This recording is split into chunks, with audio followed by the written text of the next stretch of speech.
में हमने height and distance के 6 क्वेश्चंस करा था हमने। आज के क्लास में हम लोग जो है बाकी के जो क्वेश्चंस हैं आज हम लोग उसको सॉल्व करेंगे। ठीक है, तो चलिए स्टार्ट करते हैं। दैट इज क्वेश्चन नंबर 7 से। ठीक है, देखिए क्वेश्चन नंबर 7 क्या है ना। क्वेश्चन नंबर जो 7 है इसमें बोल रहा है क्या कि आपके पास एक बिल्डिंग है ना, आपके पास क्या है, एक बिल्डिंग है और आपके पास एक टावर गिवन है। ठीक है, देखिए हमने क्वेश्चन नंबर 7 यहाँ लिख रखा है। ठीक है, क्योंकि स्पेस काफी कम होता है और हमने छोटा छोटा लिखना होता है। ठीक है, चलिए ये हमारे पास क्या है, the angle of elevation of top of a building, यानी हमारे पास क्या एक बिल्डिंग है तो हमने यहाँ पे एक बिल्डिंग बना लिया। All okay. अच्छा, क्या बोल रहा है, the angle of elevation of top of a building from the foot of tower, from the foot of tower, यानी हमारे पास एक टावर है, यानी हमारे पास दो चीजें हैं, एक बिल्डिंग है दूसरा टावर है। एलिवेशन की बात हो रही है, यानी पक्का है यहाँ पे फिक्स है कि जो ऑब्जेक्ट है वो आपका नीचे है, तो ऑब्जेक्ट का है वो टावर के फुट पर है, यानी टावर के फुट से एक इंसान देख रहा है। किसको देख रहा है, ये बिल्डिंग के टॉप को देख रहा है। ठीक है, बिल्डिंग के क्या कर रहा है, टॉप को देख रहा है। हमने मान लिया कि जो हमारा ए बी है वो बिल्डिंग है और जो सी डी हमारा है वो हमारा है टावर। ठीक है, बोल रहा है क्या फिर से, the angle of elevation of top of the building, यानी बिल्डिंग के टॉप का एंगल ऑफ एलिवेशन कहां से, from the foot of tower, यानी टावर के फुट से जो एंगल ऑफ एलिवेशन है वो कितना डिग्री है, 30 डिग्री, यानी ये जो दिया आपका वो दिया है 30 डिग्री। All okay. फिर क्या बोल रहा है, the angle of elevation of the top of tower from the foot of building, यानी बिल्डिंग के फुट से, ये बिल्डिंग का फुट हो गया, यहां से टावर के top, top of the tower, यानी यहां से टावर का जो टॉप है उसका जो एंगल ऑफ एलिवेशन है वो कितना दिया है, वो दिया आपका 60 डिग्री है ना, वो कितना दिया है 60 डिग्री। तो यहाँ पे हमने कर लिया 60 डिग्री। All okay. बोल रहा है क्या कि यहाँ पे जो टावर का हाइट है वो 50 मीटर है, जो टावर का हाइट है वो कितना है 50 मीटर है, तो यहाँ हमने कर लेना है 50 मीटर। ठीक है, देखिए हो सकता है कि हमने जो यहाँ पे क्वेश्चन लिखा हुआ है वो आपको समझ ना आए, तो इसलिए आपने क्या करना है, क्लास 10th की एनसीईआरटी लेनी है। ठीक है, और उसमें हाइट एंड डिस्टेंस चैप्टर आपने निकालना है और उसका हमने जो है क्वेश्चन नंबर 9 लिया हुआ है। तो ये आप बोल सकते हो कि ये जो है आपका क्लास 10th के एनसीईआरटी का, ठीक है, हाइट एंड डिस्टेंस चैप्टर का क्वेश्चन नंबर 9 है। ठीक है, क्योंकि हो सकता है कि आपको हमने जो काफी छोटा छोटा लिखा हुआ है, हो सकता है कि आपको समझने में कठिनाई हो। ठीक है, चलिए लेकिन फिर से हम आपको कोशिश करेंगे कि हम आपको समझा दें। देखिए फिर से क्या है कि आपके पास एक बिल्डिंग है, टॉप ऑफ द बिल्डिंग है ना, बिल्डिंग के टॉप से, ठीक है, यहाँ पे बिल्डिंग का जो टॉप है ना, फुट ऑफ टावर पे कोई इंसान खड़ा है, मान लो यहाँ पे कोई इंसान है और यहाँ से जब इसके टॉप को देख रहे हैं, बिल्डिंग को टॉप को देख रहा है, तो एंगल बना रहा है 30 डिग्री का। अच्छा, फिर वही बिल्डिंग का जो फुट हो गया, जब उससे टावर को टॉप को देख रहा है तब एंगल कितने का बन रहा है, 60 डिग्री का बन रहा है। और बोला जा रहा है भाई आपको कि ये जो है ना ए बी, यानी हाइट ऑफ जो है आपको बिल्डिंग कैलकुलेट करनी है। ठीक है, चलिए कैसे कैलकुलेट करा जाए, तो यहाँ पे हमने पता है कि दो ट्रायंगल्स हैं, एक आपका ये ट्रायंगल है, यानी एक है आपका एडीबी ट्रायंगल है और दूसरा जो ट्रायंगल है आपका सीबीडी, यानी आपके पास दो ट्रायंगल्स हैं। All okay. तो जब भी दो ट्रायंगल्स होते हैं, है ना, जब भी हमारे पास क्या होते हैं, दो ट्रायंगल्स होते हैं, तो हमने आपको बताया हुआ है कि सबसे पहले छोटे में चलो देन बड़े में चलो। चलो छोटे में चलते हैं सबसे पहले, है ना। चलो तो छोटा वाला ये है, छोटा वाला ना, चलिए तो एंगल छोटे वाले की क्या है, एंगल क्या है 30 डिग्री। तो ये परपेंडिकुलर होता है और ये बेस होता है, तो परपेंडिकुलर और बेस में क्या रिलेशन होता है, tan का रिलेशन होता है, यानी tan 30 degree is equal to P by B, यानी P यहाँ पे कितना हमारा ए बी है और जो हमारा बेस है वो हमारा कितना है बी डी है। और लोग ना tan 30 की वैल्यू कितनी होती है, तो 1/√3 होती है, यानी 1/√3 इक्वल टू कितना निकल गया, A B by B D. तो यहाँ से जो है हमने √3 ए बी इक्वल टू हमको क्या मिल जाएगा, बी डी मिल जाएगा। तो यहाँ से हमने क्या कैलकुलेट कर लिया, ए बी कैलकुलेट कर लिया और ए बी हमको कितना मिल गया, that is B D upon √3। यहाँ से हमने क्या कैलकुलेट कर लिया, ए बी कैलकुलेट कर लिया। All okay. नाउ अब हमको बड़े वाले जो ये जो बड़ा वाला ट्रायंगल है ना, हमें इसमें चलना है अभी। ये परपेंडिकुलर और ये क्या आपका बेस है, तो परपेंडिकुलर बेस किसमें होता है, tan में होता है, यानी tan एंगल कितना गिवन है 60 है, यानी tan 60 इक्वल टू क्या चाहिए, परपेंडिकुलर बाई बेस। ये परपेंडिकुलर कितना है, दैट इज 50 दिया हुआ था, यानी टावर का हाइट दिया था और बेस नहीं दिया था, यानी बीडी नहीं दिया था, तो बीडी का बीडी ले लो। All okay. अच्छा, अब हम क्या करते हैं, थोड़ा डायग्राम को इरेज करते हैं, ठीक है, ताकि हमको स्पेस मिल जाए और आपको अच्छे तरीके से हम समझा पाए। ठीक है, चलिए ये हमने डायग्राम को इरेज करा। चलिए अब देखो tan 60 की वैल्यू कितनी होती है, तो √3 होती है ना, तो ये हो गया 50 बाई बी डी। तो यहाँ से हमने क्या करा, क्रॉस करा, है ना, क्रॉस करेंगे हमको तो क्या मिल जाएगा, हमको मिल जाएगा √3 into B D equal to क्या मिल जाएगा 50। तो यहाँ से हमने क्या करा, बी डी कैलकुलेट कर लिया। ठीक है, तो बी डी कितना निकल गया 50 बाई √3। लेकिन हमने करना क्या था, हमने जो है बिल्डिंग का हाइट कैलकुलेट करना था। बिल्डिंग का हाइट कितना था, ए बी था और ए बी इक्वल टू कितना आया था, बी डी बाई √3 आया था और बी डी की वैल्यू अभी हमने कैलकुलेट कर ली, कितना है 50 बाई √3 है। तो 50 बाई √3 नीचे में √3 है, तो √3 और √3 कितना हो गया, 3 हो गया। तो ये आ गया हमारे पास 50/3 मीटर। और लोग यहाँ से यहाँ तक तो हमने ये क्वेश्चन नंबर कर लिया कौन सा 7। ठीक है, जो कि क्वेश्चन आपके क्लास 10th के एनसीईआरटी का क्वेश्चन नंबर 9 है। ठीक है, चलिए अब हम लोग क्या करते हैं, नेक्स्ट क्वेश्चन की बात करते हैं। ठीक है, उम्मीद है आपको ये क्वेश्चन समझ आया होगा। चलिए अब क्या करते हैं, हम लोग नेक्स्ट क्वेश्चन की बात करते हैं, यानी हम लोग क्वेश्चन नंबर 8 की बात करते हैं। ठीक है, देखिए सीक्वेंस वाइज हमारा क्वेश्चन नंबर 8 है, लेकिन अगर इस क्वेश्चन को आपको देखना है कि ये क्वेश्चन हमने कहां से लिया हुआ है, तो ये जो क्वेश्चन हमने लिया हुआ है ना, ये क्वेश्चन है आपका 30 नंबर क्वेश्चन, यानी क्वेश्चन नंबर 13 है, यानी क्लास 10th के एनसीईआरटी का जो हाइट एंड डिस्टेंस चैप्टर है आपका, उसका ये क्वेश्चन नंबर 13 है। ठीक है, चलिए अभी हम लोग काफी बेसिक क्वेश्चंस ले रहे हैं।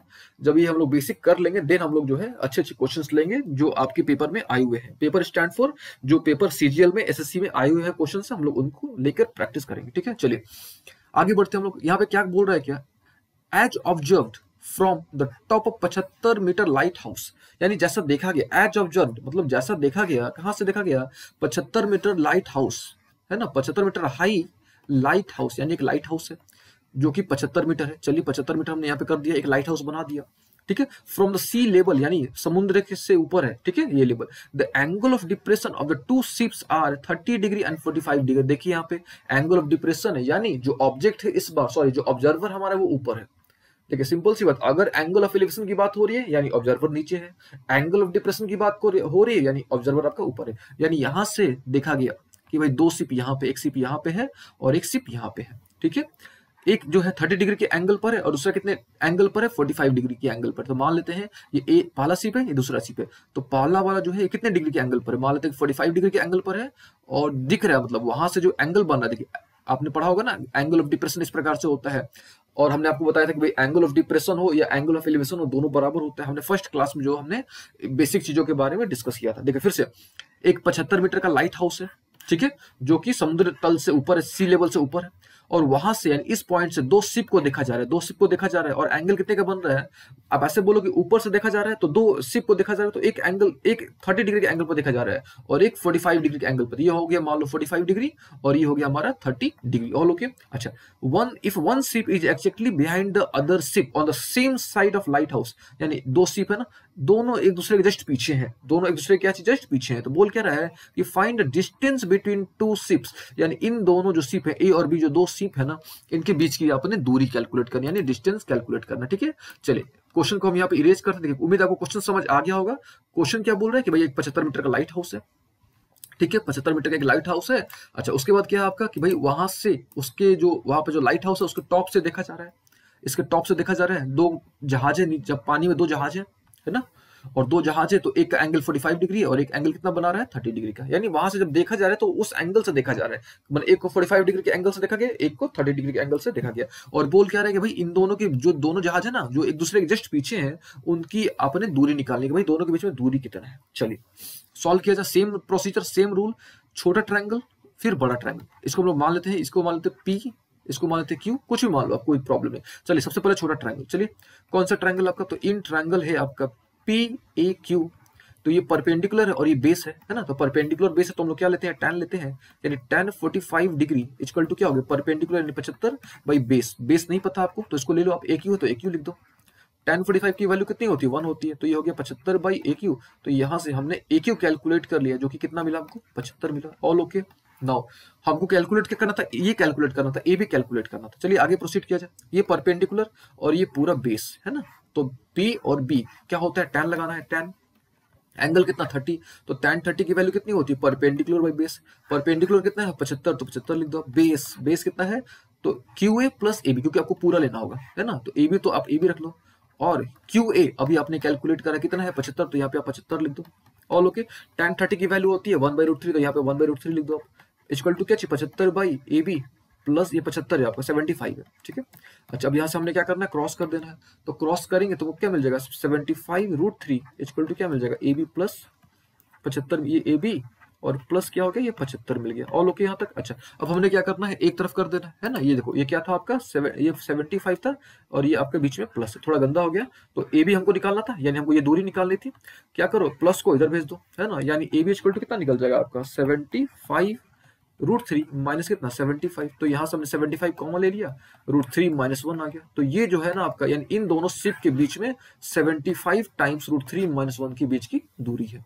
चलिए उम्मीद आपको ये क्वेश्चन समझ आया होगा। अब हम लोग बात करते हैं नेक्स्ट क्वेश्चन की, यानी अब हम लोग बात करते हैं क्वेश्चन नंबर 11 की, ठीक है। देखिए कुछ जो है ना ऑलरेडी डायग्राम बनाए हुए होते हैं बुक्स में, तो ये जो एनसीईआरटी का जो हम लोग क्वेश्चन जहां से ले रहे हैं ना, तो यहाँ पे ऑलरेडी 2 डायग्राम ड्रॉ किए हुए हैं, तो हम लोग क्या करते हैं डायरेक्टली उनका डायग्राम का यूज करते हैं हम लोग, ठीक है। तो ये क्वेश्चन क्या बोल रहा है, हम लोग बात करें क्वेश्चन नंबर 11 की, देखिएगा ध्यान से।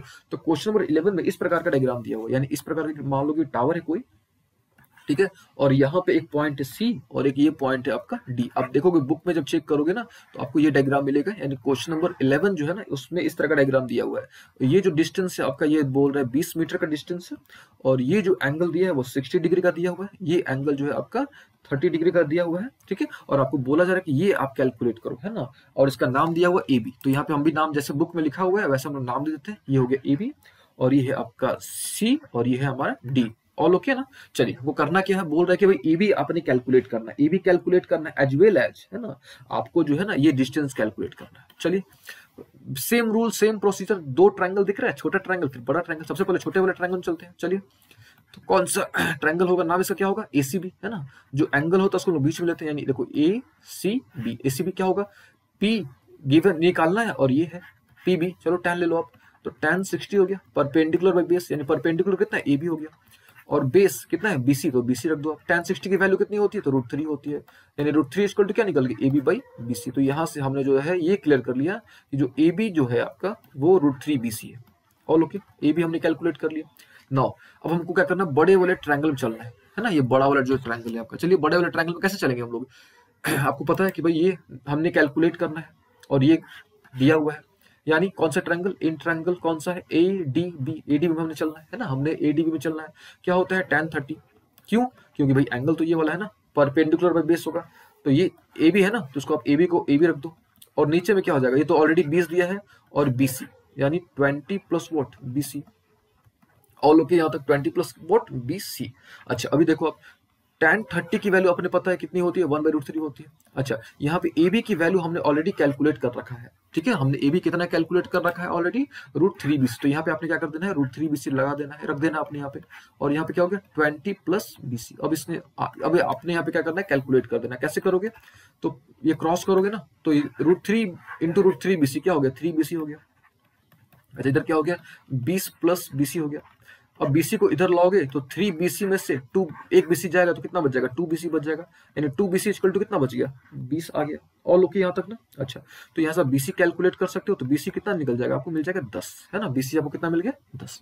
अच्छा हमको निकालना क्या था, ए बी कैलकुलेट करना था, ए बी था कितना, √3 बीसी था ना, तो √3 बीसी था आपका, और बीसी आपने अभी कितना कैलकुलेट करा, 10 कैलकुलेट करा, यानी अब 10 से मल्टीप्लाई कर, तो यानी ये कितना निकल गया आपका 10√3 आपका निकल गया, और ये जो बीसी था यानी जो ये कितना निकला आपका 10 निकल गया, 10 मीटर निकल गया। ठीक है, तो ये हमने सॉल्व कर लिया, काफी आसान क्वेश्चन था, इसका डायग्राम ऑलरेडी गिवन था तो इसीलिए हमने इसको सॉल्व नहीं करा। चलिए अब हम लोग क्या करते हैं, नेक्स्ट क्वेश्चन की बात करते हैं, है ना। चलिए अब हम लोग देखते हैं नेक्स्ट क्वेश्चन। अब नेक्स्ट क्वेश्चन हम लोग कौन सा ले रहे हैं, हम लोग जो है एनसीईआरटी का ही क्वेश्चन ले रहे हैं, ठीक है, और हम लोग कुछ इजी क्वेश्चंस ले रहे हैं, लाइक हम लोग जो है क्वेश्चन नंबर 3 को देखो आप, ठीक है, क्वेश्चन नंबर 3 को देखो, 4 को देखो एंड 5 को देखो आप। चलो हम लोग जो है ना क्वेश्चन नंबर 3 की बात करते हैं, ठीक है। देखिए क्वेश्चन नंबर 3 क्या बोल रहा है, एक बार खुद से पढ़ो आप एक बार। बोल रहा है क्या कि एक कॉन्ट्रैक्टर है ना, और कॉन्ट्रैक्टर क्या है कि 2 स्लाइडर जो है ना वो सोच रहा है कि भाई वो प्लान कर रहा है कि 2 स्लाइडर जो है बच्चों के लिए लगाया जाए, ठीक है। अच्छा बोल रहा है क्या यहाँ पे कि for the children below the 5 years, यानी 5 साल से कम बच्चों के लिए, ठीक है, 5 साल से कम बच्चों के लिए वो जो स्लाइडर का जो हाइट है ना, ये जो हाइट है आपका वो रख रहा है 1.5 मीटर, है ना, वो रख रहा है 1.5 मीटर, और जो 5 साल से बड़े बच्चे है ना, और जो है जो 5 साल से आपके बड़े बच्चे हैं, है ना, उनके लिए अब बोल सकते हो एल्डर जो चिल्ड्रंस हैं उनके लिए जो हाइट रख रहा है वो रख रहा है 3 मीटर का, है ना। तो एक आपका कॉन्ट्रैक्टर है, वो उसको मान लो कि प्लान कर रहा है, उसको ठेका मिला होगा, उसको कॉन्ट्रैक्ट मिला होगा कि भाई आपने जो है स्लाइडर लगाना है पार्क में, ठीक है। तो देख रहा है, साइज देख रहा है, सोच रहा है, बच्चों को प्लान कर रहा है। तो एक देख रहा है कि भाई 1.5 साल के बच्चों के लिए, है ना, सॉरी 5 साल से कम के बच्चों के लिए, तो 5 साल से कम के बच्चों के लिए जो स्लाइडर है उसका हाइट वो कितना रख रहा है, 1.5 मीटर रख रहा है, तो यहाँ पे हमने 1.5 मीटर रख लिया। और जो 5 साल से बड़े बच्चे हैं उनके लिए वो हाइट, जो स्लाइडर का हाइट है वो प्लान कर रहा है कि भाई वो 3 मीटर हो, कम से कम 3 मीटर हो। ऑल ओके ना यहाँ तक। अच्छा अब बोल रहा है भाई एंगल की बात आ रही है, भाई कितने डिग्री एंगल पर उसको बेंड कराया जाए, है ना, एंगल कितना रखा जाए। तो जो छोटे वाले बच्चे हैं ना, जो 5 साल से कम वाले बच्चे हैं, उनके लिए जो एंगल वो रख रहा है 30 डिग्री पर, है ना, यानी ये जो स्लाइडर है ना, स्लाइडर को वो बेंड कर रहा है कितने डिग्री पर, 30 डिग्री पर। और जो 5 साल से बड़े बच्चे हैं ना, उनके लिए जो स्लाइडर है उनका जो एंगल वो रख रहा है 60 डिग्री, ठीक है। और बोल रहा है कि स्लाइडर जो है ना, इसका जो स्लाइडर है ये वाला, ये ना स्लाइडर, आप इससे ना बच्चे स्लिप करेंगे, खेलेंगे ये से। तो बोल रहा है कि इसका आपने हाइट कैलकुलेट करना है, कि भाई इसका आपने लेंथ कैलकुलेट करना। बोलो तो उसको आप क्या करो, इसको ए बी सी मान लो, इसको आप मान लो ट्रायंगल हो गया आपके पास डी ई एफ मान लो इसको, ठीक है। तो सिंपल सा है, इसको आप क्या करो, ये परपेंडिकुलर है और ये हाइपोटेनस है, तो आपने पढ़ा हुआ है कि भाई परपेंडिकुलर और हाइपोटेनस किसमें होता है, साइन में होता है। तो साइन लगा दो आप, यानी साइन 30 इक्वल टू क्या हो गया, परपेंडिकुलर, परपेंडिकुलर कितना है 1.5 है, और यहाँ पे क्या हो गया AC, जो कि स्लाइडर का लेंथ था, ठीक है। तो साइन 30 की वैल्यू कितनी होती है 1/2 होती है, तो 1/2 इक्वल टू क्या चाहिए 1/5 अपॉन AC। तो यहाँ से हमने AC कैलकुलेट कर लिया, तो AC कितना मिल गया 3p, ठीक है। अच्छा, इसकी बात करा जाए, यानी जो एल्डर बच्चे हैं, यानी जो 5 साल से बड़े बच्चे हैं, उनका देखा जाए तो वही हाल है, ये हमको निकालना था, CD निकालना है। तो परपेंडिकुलर और हाइपोटेनस की बात हो रही है, तो परपेंडिकुलर और हाइपोटेनस की जब बात हो रही है तो क्या लगाएंगे, साइन लगाएंगे, यानी साइन 60 हो गया। तो साइन 60 इक्वल टू क्या निकल गया, ये 3 अपॉन ये आपका क्या था CD था, है ना। और साइन 60 की वैल्यू कितनी होती है, तो √3/2 होती है, इक्वल टू क्या हो गया 3 अपॉन CD। तब यहाँ से आप क्रॉस करोगे, तो क्रॉस करोगे तो क्या मिल गया 6 इक्वल टू √3 इंटू CD। तो यहाँ से जो है आप CD कैलकुलेट कर लोगे, तो CD की वैल्यू कितनी मिल जाएगी 6 अपॉन √3। अब यहाँ से चाहो तो रेशनलाइज कर सकते हो, ठीक है। जब रेशनलाइज करोगे तो आपको क्या मिल जाएगा, यहाँ पे आप क्या करोगे √3 से मल्टीप्लाई करो, √3 से ये करो, तो कितना हो गया 6 √3 अपॉन 3 हो गया, ये 3 से कट गया, यानी आपका कितना निकल गया 2√3, यानी ये जो आपको मिला ये कितना मिल गया आपको 2√3 मीटर मिल गया, ठीक है। तो ये हमने क्वेश्चन सॉल्व किया 3 नंबर, ठीक है। चलिए अब हम लोग क्या करते हैं, नेक्स्ट क्वेश्चन सॉल्व करते हैं, यानी क्वेश्चन नंबर 4 सॉल्व कर रहे हैं, ठीक है। चलिए क्वेश्चन नंबर 4 देखा जाएगा, भाई क्वेश्चन नंबर 4 क्या बोल रहा है, ठीक है। देखिए काफी इजी क्वेश्चन है, तो इसीलिए हम लोग जो है इसको थोड़ा फास्ट कर रहे हैं, ठीक है। चलिए क्या बोल रहा है, क्या question, the angle of elevation of the top of tower from the point on the ground, यानी यहाँ पे एक टावर है और जमीन पर कोई पॉइंट है, यहां से इस टावर के हाइट को देखा जा रहा है, टावर के टॉप को देखा जा रहा है, ठीक है। टावर के टॉप को देखा जा रहा है, ठीक है ना। फिर से the angle of elevation of the top of tower from a point on the ground, यानी जमीन पे एक पॉइंट है, यहां से टावर के टॉप को देखा जा रहा है, ठीक है। टावर को क्या किया जा रहा है, टावर के टॉप को देखा जा रहा है, ठीक है। और ये जो पॉइंट है आपका, ये जो पॉइंट है ना आपका, ये 30 मीटर की दूरी पर, यानी जो टावर का जो फुट है ना, ये जो पॉइंट है आपका, इसे 30 मीटर की दूरी पर, तो मान लेते हैं कि भैया 30 मीटर है ना, मान लेते हम लोग कि कितना मीटर है 30 मीटर है ना। और जो एंगल बन रहा है ना, जो एंगल बन रहा है वो एंगल है आपका 30 डिग्री का, ये हो गया आपका 30 डिग्री। क्या पूछ रहा है, बोल रहा है भाई आपको हाइट ऑफ टावर निकालना है, यानी आपको AB कैलकुलेट करना है, यानी इसका डिमांड है, ये गिवन है। तो यानी परपेंडिकुलर और बेस की बात आ रही है, तो परपेंडिकुलर और जब बेस की बात आती है तो आपने पता है कि हम लोग क्या करते हैं, tan लगाते हैं। चलो tan 30 हो गया, P/B यानी AB बाई क्या चाहिए, ये वाला BC यानी 30। tan 30 की वैल्यू आपने पता होगी 1/√3 होती है, तो 1/√3 इक्वल टू क्या निकल गया AB/30। क्रॉस करेंगे then you get √3AB equal to क्या मिल गया 30 मिल गया। तो यहाँ से हमको AB की वैल्यू मिल जाएगी, कितना मिल जाएगा 30/√3। तो ये सब क्या करो √3 से गुना करो और √3 से क्या कर दो डिवाइड कर दो, ठीक है। तो 30√3 अपॉन कितना मिल गया 3 मिल गया, तो 3 से कट जाएगा, देन आपको कितना मिल जाएगा 10√3। यानी ये जो आपने कैलकुलेट करा है ना, ये जो आपने कैलकुलेट करा ये आपको कितना मिल गया 10√3 मीटर मिल गया। और लोग काफी आसान क्वेश्चन था ये, है ना। देखिए फर्स्ट क्लास में हमने अच्छे अच्छे क्वेश्चंस लिए हुए थे, ठीक है। चलिए ये तो हो गया हमारा क्वेश्चन नंबर 4। अच्छा अब हम लोग करते हैं नेक्स्ट क्वेश्चन की बात करते हैं, यानी हम लोग बात करते हैं क्वेश्चन नंबर 5 की, ठीक है। देखिए क्वेश्चन नंबर 5 क्या बोल रहा है कि a kite is flying at a height of 60 metre above the ground, यानी एक पतंग है जो ग्राउंड से 60 मीटर की ऊंचाई पर उड़ रहा है। तो मान लेते हैं कि ये पतंग है जो कि जमीन से यानी ग्राउंड से, ये आपका ग्राउंड हो गया, और ग्राउंड से वो 60 मीटर की हाइट पर है, ठीक है। अच्छा उसके बाद बोल रहा है क्या यहाँ पे कि the string attached to the kite, यानी ये जो मान लो जो पतंग हो गया, इससे जो धागा अटैच्ड है ना, इससे जो आपका धागा अटैच्ड है उसको टेम्पोरली टाइट किया गया है जमीन पर, एक पॉइंट मान लो, इससे उस इसका जो धागा है, जो पतंग का धागा है उसको टाई किया गया है, यानी बांध दिया गया है, ठीक है। चलिए और जब बांधा गया है तब जो एंगल वो बना रहे हैं, तब वो एंगल वो बन रहा है उसका 60 डिग्री। बोल रहा है क्या कि धागा की आपने लंबाई कैलकुलेट करनी है। सपोज यहाँ पे एक ट्रायंगल बन जा रहा है, यानी आपको जो है AC कैलकुलेट करना है। यहाँ पे AC क्या है, तो AC जो है यहाँ पे आपका लेंथ ऑफ स्ट्रिंग है ना। तो AC आपका क्या है, आपका लेंथ ऑफ स्ट्रिंग है। ये आपका हो गया परपेंडिकुलर और ये हो गया आपका हाइपोटेनस। और आपने पता है कि भाई परपेंडिकुलर और हाइपोटेनस किसमें होता है, तो एक ही चीज होता है, दैट इज साइन। तो यहाँ पे हो जाएगा साइन 60 इक्वल टू परपेंडिकुलर, तो ये परपेंडिकुलर कितना आपका 60 है, और अपॉन हाइपोटेनस, हाइपोटेनस आपने कैलकुलेट करना तो उसको AC मान लो। साइन 60 की वैल्यू आपने पता है कि भाई √3/2 होती है, इधर हो गया 60 अपॉन AC। तो यहाँ से जो है आपने क्या कर लेना है, क्रॉस करना है और आफ्टर दैट आपको है AC मिल जाएगा। तो AC आपको कितना मिल जाएगा? अभी देखो यहाँ पे √3 आ गया, तो √3 जो है मल्टीप्लाई में, इधर तो डिवाइड में आ जाएगा। अब यहाँ से आप क्या करोगे, रेशनलाइज कर दोगे, तो ये हो गया आपके पास 120 √3 बाई में हो गया √3, ये कैंसिल हो गया, देन यू गेट कितना 40 √3, यानी जो लंबाई निकला, जो धागा का जो लंबाई निकला वो कितना निकल गया 40 √3 मीटर। चलिए ये तो हो गया क्वेश्चन नंबर 5। अच्छा अब हम लोग बात करते हैं एक और हम लोग क्वेश्चन के बारे में बात करेंगे, दैट इज क्वेश्चन नंबर 12। ठीक है, क्वेश्चन 12 को आप देखो ध्यान से। क्वेश्चन 12 क्या बोल रहा है कि from a top of 7 metre high building, यानी 7 मीटर का एक बिल्डिंग है ना, from the top of 7 metre high building, यानी 7 मीटर हाई बिल्डिंग के टॉप से the angle of elevation of the top of cable tower, यानी यहाँ पे एक केबल टावर है, यानी इसके टॉप से एंगल ऑफ एलिवेशन दिया हुआ है, यानी एंगल ऑफ एलिवेशन दिया हुआ है, यानी ऑब्जर्वर आपका नीचे है, ठीक है, और ऑब्जेक्ट आपका ऊपर है, तो यहां से जो एंगल बन रहा है, यानी एंगल ऑफ एलिवेशन जो दिया हुआ है वो है आपका 60 डिग्री। और ओके ना? अच्छा समझिएगा, ये जब 7 है तो ऑब्वियस है कि ये वाला पोर्शन भी कितना होगा 7 होगा।